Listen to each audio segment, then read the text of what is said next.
Call of Duty Ghosts. Let's talk about it. So, Call of Duty Ghosts came out in 2013, and at the time, it was the first game of its kind, so to speak, and I'll explain that a little bit better in a minute, to come out as, all the Black Ops games had come out, the multiplayer, well, not all of them, the multiplayer, or the Modern Warfare games had come out as well, and then Ghosts came out, and people were like, well, what's this? And a lot of people ended up hating the Ghosts game, which I frankly didn't really understand, but I can kind of sort of see where some people might dislike it. And I'll explain that better when I start talking about the campaign. So, the whole reason this game was made essentially was because in Modern Warfare we got introduced to a character named Ghost. And when we played through that story, he ended up dying, and everybody wanted to know, well, who was Ghost? Where did he come from? What's his story? What was his backstory? Where was anything about him? Nobody really knew anything about Ghost, which was the whole point. And there were some Call of Duty comics that explained how Ghost came to be, with a not so good past where he was not treated properly by his family, some stuff like that. Got into some trouble, joined the military, didn't really have any respect for authority. Long story short, he ended up getting thrown in the brig, got pulled out to be special forces. At some point, he got his face burned, I think it was. And so he donned the mask that everybody knows as Ghost, the skull mask. Not the crappy one that you see in the new Modern Warfare, where it's like some sort of like Halloween party mask that they put on his face, but essentially just a ski mask with a ghost face on it. So, essentially, everybody didn't pay attention to the comics, or just didn't know that the comics existed.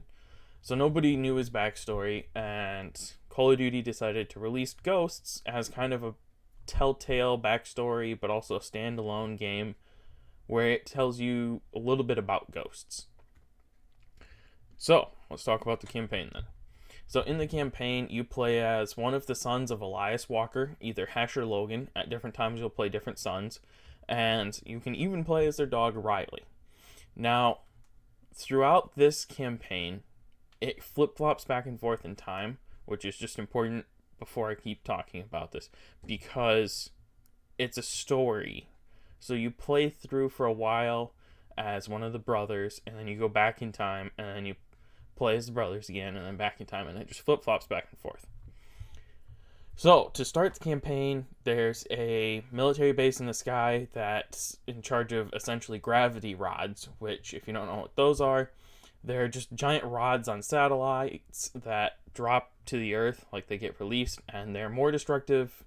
I think they're like 10 times more destructive than the most destructive bomb, which I believe is the hydrogen bomb, would ever be, because they just fall from outer space with gravity's, push, so to speak. And by the time it hits the Earth, it's more powerful than a meteorite. So it craters the Earth. These rods are like 40 feet long or something like that. And they are real. They do exist. The US military has them on satellites right now as we speak. They do exist. They're out there. And at any point, this could happen. So they're on these satellites, and basically the southern United States joined together and became the United States Federation, or the United Federation, or something like that. I can't remember quite what it's called. But they went to war with the US. They seized Central America. They seized all of South America. And as they're in this process, they go and they infiltrate the satellite, and then they drop this rod on the US and essentially decimate the continent. And it starts this whole war with destroyed cities and stuff being held by the United States, fighting against this Federation of America. And essentially, you're just playing along as that war takes place. Now, most of the story takes place 10 years after the dropping of those rods, as you fight against the Federation. But you also, like I did say, go back in time. When you go back in time, it's Elias Walker telling his sons how ghosts came to be, what they were, what they did, all that kind of stuff. So it was important to know, and it was a lot of fun-ish, However, I felt like it took away a lot from the Ghost that we know in Modern Warfare. However, I really enjoyed this campaign. I think it's got one of the best campaigns in Call of Duty. It's not terrible, obviously, since I think it's good, but it's not great either.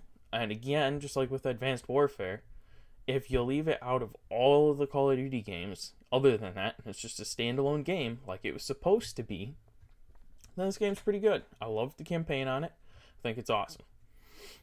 So, at the end of all of it, essentially, Hesh and Logan join the Ghosts, and they try and save some other Ghosts, and they take down the main villain, all that kind of stuff. So it's really not a long story. I think it's like 6 to 8 hours. It's not like super futuristic or anything like that. So there's kind of a lot left to be desired. I wish they would have made another Ghosts game, but with how much hate Ghosts received, they obviously never made another one since it's been 10 years at this point. Anyways, so the multiplayer, I thought it was really good. I really enjoyed the bots multiplayer. I enjoyed the weapons in it with the 5-round revolver shotgun thing, with all of the score streaks. I thought they were significantly better in Ghosts than even in Modern Warfare or Black Ops or Advanced Warfare, Infinite Warfare, whatever. I thought they were the best score streaks that were out there at the time. I thought it played really well, but apparently most people hated it, which I don't understand. But anyways, so yeah, I thought it was really good. I enjoyed playing the multiplayer.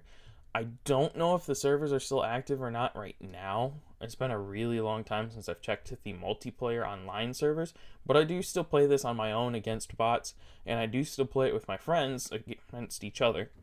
So I think it's a lot of fun and definitely worth still getting because there is that bots multiplayer. There's also Extinction. Extinction, essentially it has its own little story, a bunch of maps, its own kind of thing. But essentially the story of Extinction is when the rod dropped, it awakened and exposed these ancient creatures and their leader. And these ancient creatures, which are essentially alienish creatures, are trying to take over the Earth and kill all humans and keep Earth for themselves. And so you just go in and you try and wipe out these creatures before they make humans go extinct. Well, and you're also trying to make them go extinct. Hence, Extinction. I thought it was a lot of fun. I still play that a lot. I really enjoy it. My friends love to play it with me. It's just a lot of fun. So overall, I definitely think that it's worth checking it out, at least for the multiplayer, the campaign, and the Extinction, which is the whole game, which was kind of the point. I was trying to make a joke. It was a lame joke, but I was trying. Anyways, I think it's worth checking out. I think it's a lot of fun. I definitely think it's worth going back to. However, I have seen it going for $60 still. So I would try and find it off of Steam or something other than Microsoft where you can pick it up for $10. Because if you go to GameStop or something like that, you can get it for 10 or $15, if that, depending on which one you go to. So I'd definitely give the game a check. It's not that expensive. You don't have to buy it online where it is expensive. So just find a cheap source of it and get it. It is a lot of fun. Definitely worth playing.